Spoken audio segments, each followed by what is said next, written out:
Shalom, selamat pagi jemaat Tuhan. Berjumpa kembali dalam Doa Pagi Online. Mari masuk hadirat Tuhan dengan iman percaya dalam pengharapan. Kasih-Mu, karya-Mu nyata dalamku. Kau pegang hidupku dalam tangan-Mu. Darah-Mu, salib-Mu tebus hidupku. Nama-Mu berkuasa, sanggup bangkitkan. Harapanku di dalam-Mu, hanya Kau Yesus kuatku. Ku percaya ku aman dalam-Mu.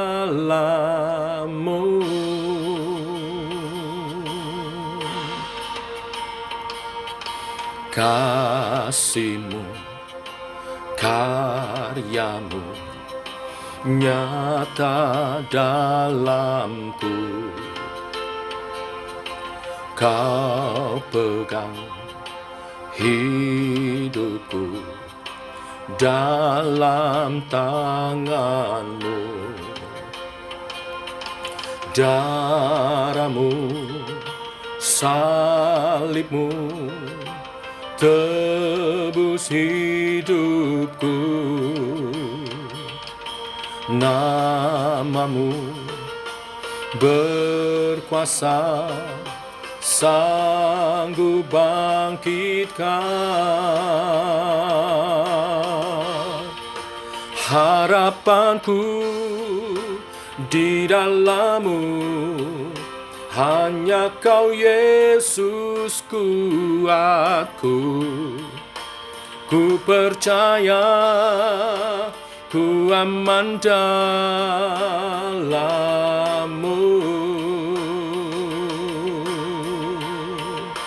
Harapanku di dalam-Mu, hanya Kau Yesus kuatku. Ku percaya ku aman dalam-Mu.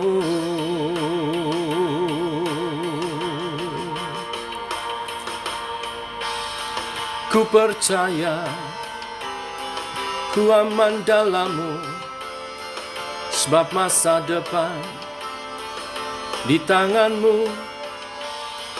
Kau Allahku, Kau Tuhanku, ku percaya. Tak pernah gagal rencana-Mu, terangi jalanku, kuasa-Mu sempurna. Pengharapanku takkan hilang, sebab masa depanku Kau sediakan. Tak pernah gagal rencana-Mu, terangi hidupku, kuasa-Mu sempurna. Pengharapanku takkan hilang, sebab masa depanku dalam-Mu. Harapanku di dalam-Mu, hanya Kau Yesus kuatku. Ku percaya ku aman dalam-Mu.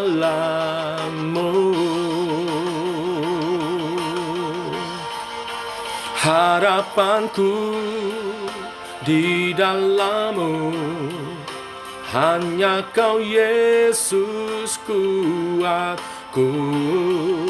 Ku percaya ku aman dalam-Mu.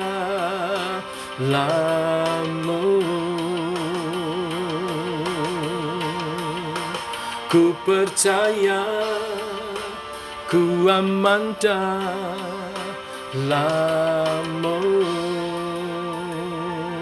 Ku percaya ku aman dalam-Mu.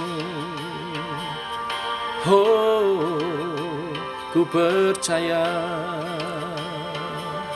pada rancangan-Mu Tuhan. Ku percaya. Haleluya.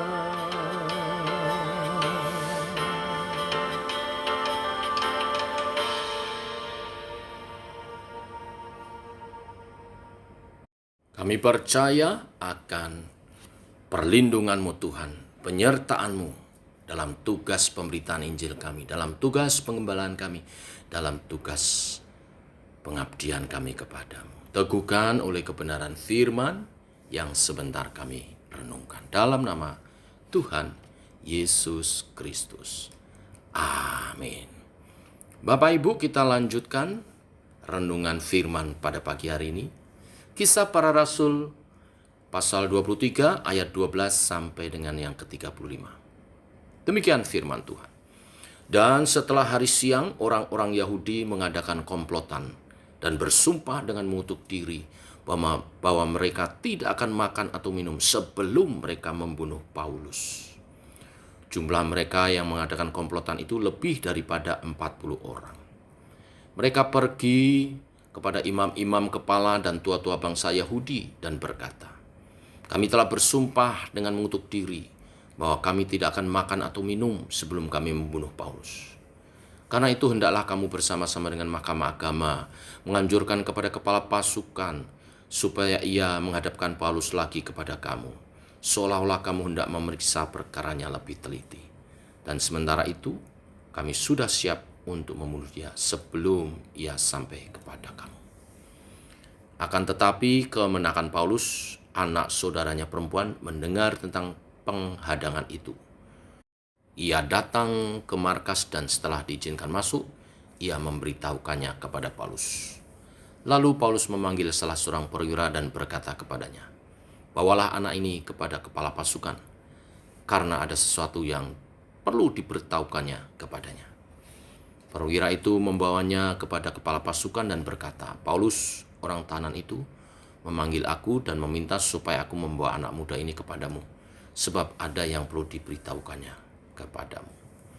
Maka kepala pasukan itu memegang tangan anak itu, lalu membawanya ke samping dan bertanya, "Apakah yang perlu kau beritahukan kepadaku?" Jawabnya, "Orang-orang Yahudi telah bersepakat untuk meminta kepadamu supaya besok engkau menghadapkan Paulus lagi ke mahkamah agama, seolah-olah mahkamah itu mau memperoleh keterangan yang lebih teliti daripadanya. Akan tetapi janganlah engkau mendengarkan mereka, sebab lebih daripada 40 orang dari mereka telah siap untuk menghadang dia. Mereka telah bersumpah dengan mengutuk diri bahwa mereka tidak akan makan atau minum sebelum mereka membunuh dia. Sekarang mereka telah siap sedia dan hanya menantikan keputusan." Lalu kepala pasukan menyuruh anak muda itu pulang dan memerintahkan kepadanya, "Jangan katakan kepada siapapun juga bahwa engkau telah memberitahukan hal ini kepadaku."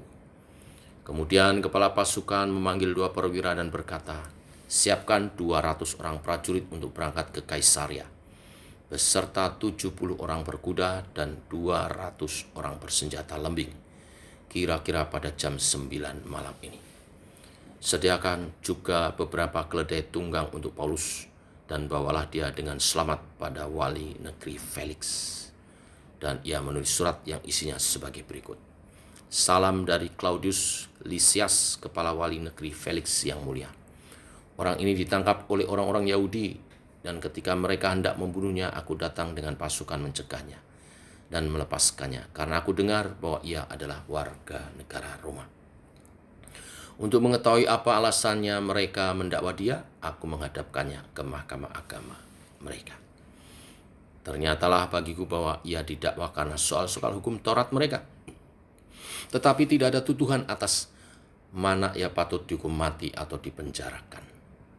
Kepadaku telah diberitahukan bahwa ada komplotan berencana membunuh dia. Karena itu aku segera menyuruh membawa dia kepadamu. Sedang kepada para pendakwa telah kuberitahukan bahwa mereka harus mengajukan perkara itu kepadamu.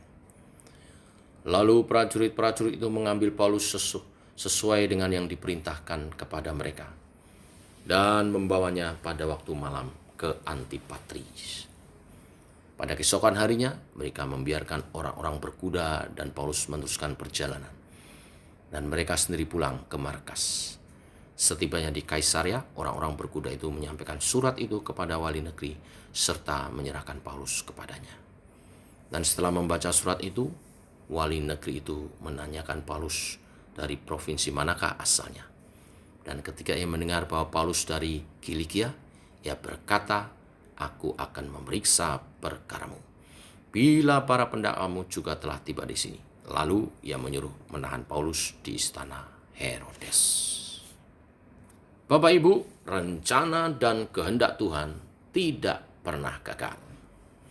Walaupun manusia berusaha menggagalkannya dengan berbagai cara, janjinya bahwa dia akan melindungi Paulus dalam perjalanannya ke Roma untuk memberitakan Injil di sana akan dia genapi dengan ajaib dan secara sempurna.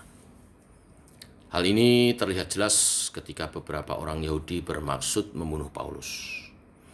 Mereka yang selalu menganggap diri taat hukum Taurat justru melanggar hukum itu karena bermaksud melenyapkan Paulus dengan cara licik, yaitu menyergapnya dengan sembunyi-sembunyi. Namun, rencana mereka tidak berhasil. Tuhan memakai kemenakan Paulus yang mendengar persekongkolan mereka untuk kemudian membongkarnya di hadapan kepala pasukan Lisias.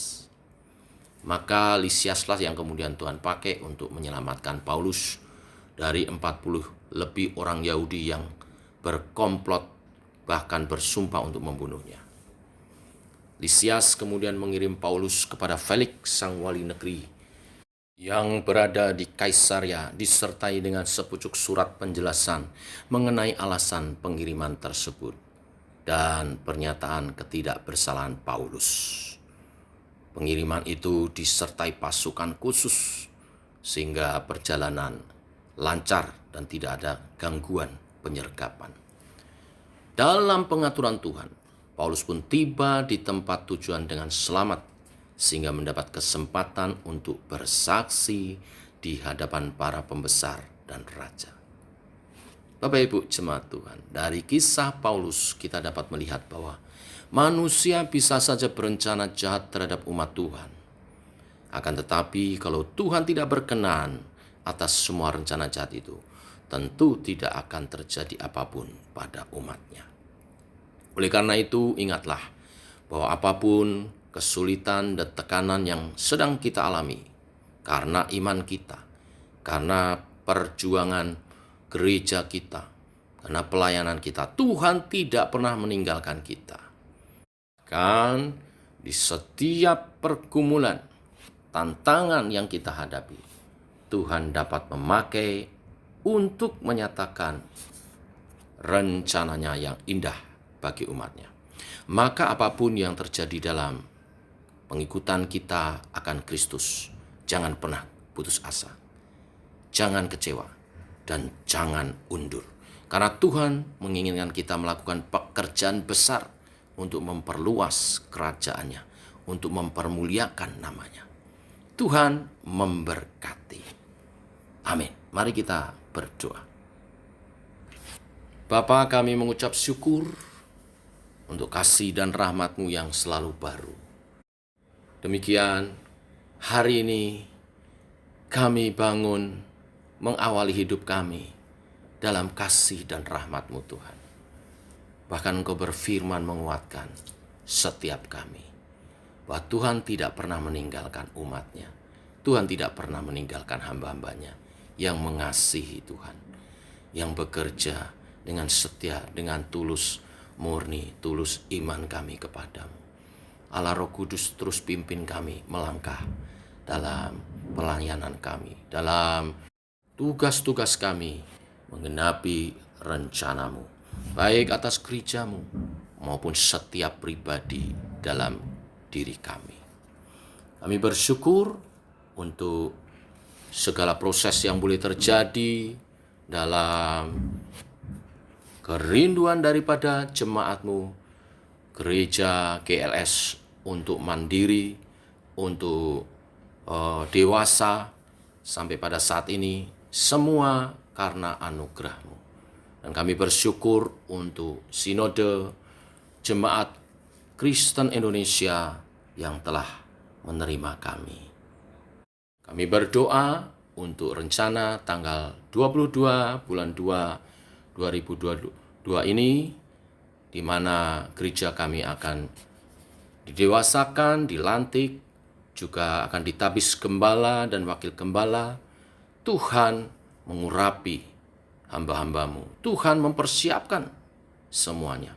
Sehingga sebagaimana Engkau memberi visi kepada hambamu, Bapak Pendeta Didik, untuk membawa jemaat berkembang berlipat ganda bagi Kristus dan berbuah lebat, buahnya tetap dan manis bagi kemuliaan nama Tuhan dan menjadi berkat bagi sesama. Tuhan nyatakan itu.